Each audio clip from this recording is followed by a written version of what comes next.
Hi ate, kamusta? Eto, okay naman. Alam mo, namimiss kita eh.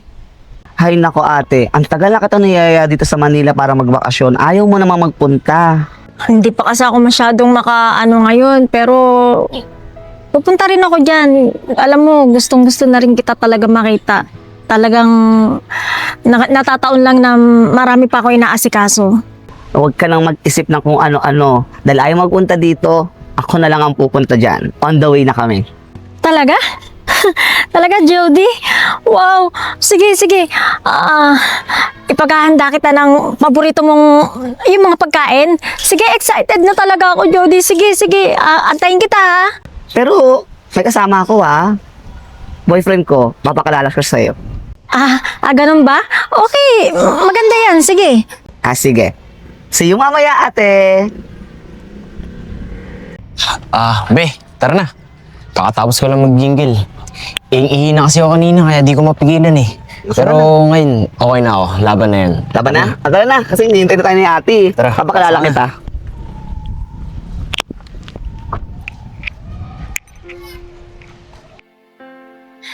Anak, Sai, noong una, ang hirap tanggapin na wala ka na. May mga time na lagi kitang iniisip. Hindi ko alam kung kailangan ko na talagang mag-move on para na rin sa ikakatahimik mo. Sai, lagi mong tandaan, di man kita nayayakap, di man kita nakikita, lagi mong tandaan, mahal na mahal kita. At hindi ka mawawala sa puso ko. Be, buti naman ipapakilala mo na ako sa ate mo. Mag-8 months na tayo, no? Di mo pa ako pinapakilala. Ito na nga be, papakalala ka lang sa ate ko. Konting oras na lang, makikilala mo na siya. Siya huwag ka masyadong atat. Tara na. I-text ko na nga lang si Jody. Doon sa paborito namin lugar. Kita, alam ko, namimiss niya na rin yung lugar na yun. Excited na ako makita kapatid ko. Ay, grabe be. Namiss ko tong lugar na to. Wala pa rin pinagbago. Tagal na ng huling punta ko dito eh. Oh, ba't tahimik ka dyan be? Wala. May naalala lang ako sa lugar na to. Ganun ba? O tara na, taghihintay na sa ate. Be, yung sa ate ko. Ate! Ay! Ate! Jody! I miss you! Ay nako ate, namiss ko talaga tong lugar na to. Ang tagal kong di nakabalik dito. Anong pagbabago ha? Sinamiss kita! Namiss din kita! Kaya nga ito yung pinili kong lugar dahil alam ko memorable sa atin tong lugar na to. Oh, perfect. Wait ate, papakalala ko sa'yo yung boyfriend ko. Okay. JC, Ikaw? bakit ate? Kilala mo yung boyfriend ko?